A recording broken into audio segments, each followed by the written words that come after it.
We are joined by a driving force behind Assemblyman Jon Rivera's successful primary campaign for State Senate District 61, campaign manager Katie Campos. Katie, thanks for being here. First of all, congratulations on Thank a you. great campaign coming out last night. Jon Rivera said last night in his acceptance speech that it was a bit of a shock. Told our Rob Petrie that this was a bit of a shock. Some people called this a stunning upset. Where does the campaign see this? Did you guys feel like that up until last night?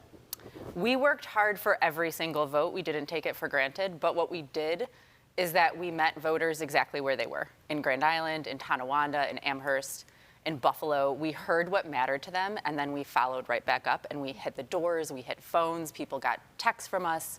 We went back to their doors and we said, hey, this is what we heard from you. This is what Jon's been doing in the legislature. And from there, we earned their support. We earned their vote. You ran a campaign with hundreds of thousands less than Zellner. How'd you do it? Because I think to a person who is watching, maybe they didn't quite notice that you had less money. We had way less money, and we felt that. We did not have the infrastructure that the Democratic Party and the Democratic chair has.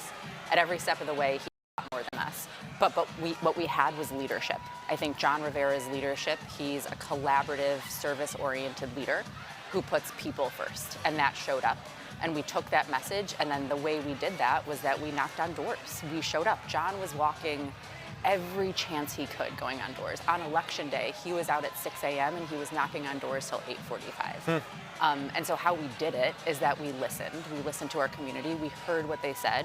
And then we told them what we're gonna do for them. Jon delivered. Jon has a history of working with our community collaboratively. And I think a really important message is that he is deeply committed to democracy. He's deeply committed to good government values. And that's in stark relief to our opponent, who appointed himself. And so when we fought for those values and we shared that with voters, it was an easy choice at the end of the day. What were you hearing from voters, and what were some major trends that perhaps came out throughout the campaign? Obviously, affordability is a huge thing, but these are all, I'm kind of noticing, messages that are coming from Albany, from people like Kathy Hochul, from people like Jeremy Zellner. These are the mainstream messages, but for some reason, when Jon was talking about them, perhaps backed by local labor, they were resonating. I think that's right. I mean, so we heard similar messages. No matter where you are in the country, you're hearing the same messages, right? Affordability, healthcare, and that what I think the difference is that Jon has a track record of serving the community rather than serving special interests. And so he not only has that track record, but then we went out and we met with people on doors and we heard what mattered most to them. And then we heard some of their real concerns, their day-to-day concerns, and we identified with them. We understood what that meant. We talked about Jon's track record, whether it's fighting for our community with health care or against price gouging, different things, preventing lead paint poisoning, like things that really resonated with our community. And we showed up and talked with them about it. And we never took anything for granted. And I think that's the big difference. And you said it, labor. Yep. This campaign came back down to leadership and labor. And those are two things that our campaign had that our opponent didn't. Do you think that that was perhaps why the breakdown was the way it was in the districts? Buffalo in every district. Jon Rivera won every district in Buffalo. Jeremy Zellner carried the Amherst, but not by a whole lot, and is home of the city of Tonawanda and Grand Island. Rivera cleaned up the rest, including a close one in the town of Tonawanda. Was that all labor? Is that what you think? We're really proud of those gains. Yeah. I think labor, yeah. Denise Abbott, AFL-CIO, 1199. We had labor out with us, knocking on doors, calling their members. Labor fought with us. It was an easy choice for them because Jon Rivera fought for them. He stood with them on picket lines. He fought for them in the legislature. And so it was an easy choice for labor to back us, and they put in the work. And that was incredibly encouraging. We had people out on doors and making calls, but labor came out in force. Young people, our Rob Petrie was at the watch party last night, and he said there were a lot of young people in the crowd, which is pretty energizing.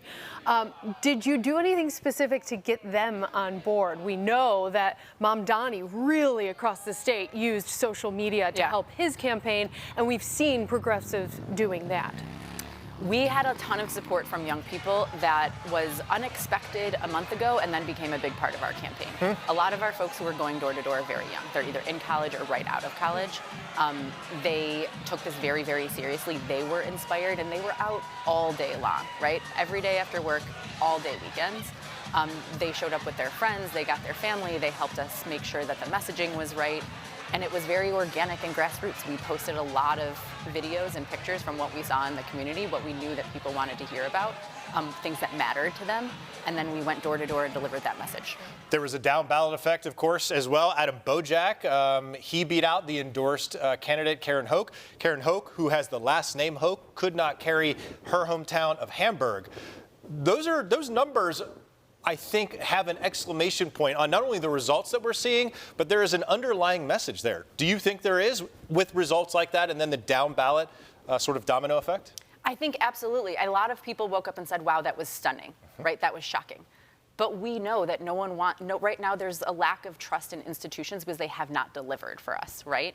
And so while Jon has been in service, he's been in government for 5 years, he has delivered. He cares deeply about our community, but he was not the institutionally backed candidate because he was able to be his authentic self. And you saw what it looked like on the other side, right? So many different politicians endorsed our opponent.